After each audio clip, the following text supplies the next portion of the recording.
अस्सलाम वालेकुम, welcome to my YouTube family. आज जा रहे हैं हम लोग शॉपिंग पे। अम्मी की तरफ आई थी, सोचा यहाँ से भी थोड़ी सी शॉपिंग कर लें। तो हम लोग निकले जल्दी जल्दी से तैयार होकर घर से। और तब तक अगर आप लोग मेरे चैनल पे न्यू हैं तो प्लीज़ जल्दी जल्दी से मेरे चैनल को सब्सक्राइब कर दें और बेल आइकन के बटन को क्लिक कर दें ताकि आप लोगों को मेरी आने वाली तमाम वीडियोस शो होती रहें। चलें जी, अब हम लोग निकल आए हैं मेन रोड पे घर से। और अब हम लोग जा रहे हैं शॉपिंग के लिए। ये है बुरेवाला की विहाड़ी बाज़ार। यहाँ से हम लोग गए हैं रेल बाज़ार में। और फिर भाई मुझे ड्रॉप करके चले गए थे, मेरा गला थोड़ा ख़राब है। गले को स्किप करना है। फिर मैं आई हूँ कॉस्मेटिक वाली शॉप पे, ये है हरमैन शॉपिंग सेंटर वाले। इनकी शॉप है रेल बाज़ार में। और ये रेल बाज़ार में एक वो पीपल वाला दरख्त है, उसके बिल्कुल सामने इनकी शॉप है। और अगर आप लोगों को वहाँ से आपको हर चीज़ मिल जाती है होलसेल रेट पे। अगर आप लोगों को वहाँ से शॉपिंग करनी है तो आप लोग मेरा ये व्लॉग देख के जाएँगे तो आपको 5% ऑफ मिलेगा। इसके बाद मुझे कुछ वेस्टर्न ड्रेस चाहिए थे, मैंने बहुत ढूँढे, बहुत ढूँढे, बहुत ढूँढे। फिर एक ये बहुत छोटी-सी शॉप मुझे मिली, जो कि भाई बहुत अच्छे थे, बहुत कोऑपरेटिव थे। इनसे मैंने 5-6 ड्रेस बाय किए हैं वेस्टर्न, क्योंकि मुझे विंटर के ड्रेस जो थे वो खरीदने थे वेस्टर्न। आपको पता है कि मैंने लाइव बैठना होता है, उसके लिए मुझे ड्रेसेस की ज़रूरत होती है। फिर मैं यहाँ से निकली हूँ, रेशम गली है ये। यहाँ से फिर हम लोग निकलते पहुँच चुके हैं। ये रेशम गली में ही है, यहाँ पे मैं शॉपिंग करते-करते घूम रही थी, देख रही थी इधर-उधर। फिर मैं वापस आई रेल बाज़ार में।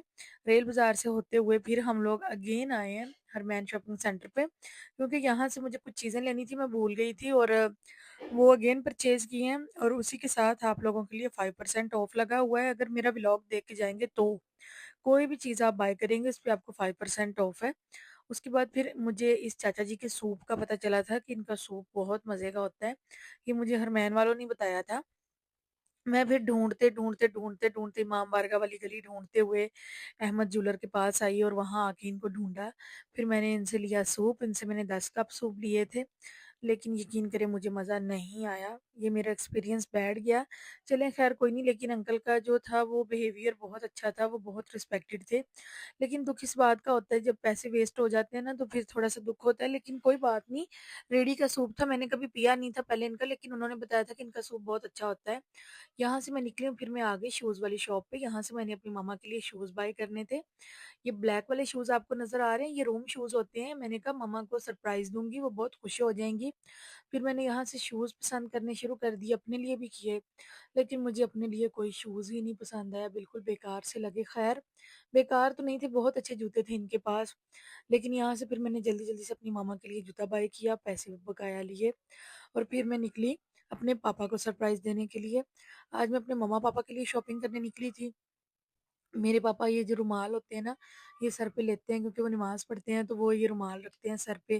फिर मैं रेशम गली में गई ये मदीना शॉल वालों के पास और वहाँ से जाके मैंने ये रुमाल निकलवाए हैं और यहाँ से अपने पापा के लिए 2-3 रुमाल परचेज़ किए। और वो करने के साथ-साथ ही मैंने यहाँ पर अपनी मामा के लिए भी शॉल देखी थी। यहाँ पर लेडीज़ शॉल तो मुझे कोई भी नहीं पसंद आई। ख़ैर इनको मैंने पैसे दिए, बाकी पैसे रिटर्न लिए, फिर इनसे ली इजाज़त। और फिर मैंने अपने लिए चिंची बुक की, क्योंकि भाई को फ़ोन किया था तो वो बिज़ी थे, वो आ नहीं पाए, वो जिम गए हुए थे। फिर मैंने चिंची बुक किया और चिंची में बैठी हूँ और घर की तरफ निकल गई। घर आते-आते मैंने सोचा आपको बता दूँ, रात होती जा रही थी, होती जा नहीं रही थी बल्कि रात हो चुकी थी। फिर मैं घर आई, मुझे इतनी ज़ोर से भूख लगी थी, मैंने जल्दी-जल्दी से खाना खाया। मम्मा ने बनाए थे शलजम, मटर और चिकन। फिर मैंने अपनी बेटी की मस्तियाँ देखी। बताइएगा आपको कैसा लगा ये व्लॉग? अल्लाह हाफ़िज़।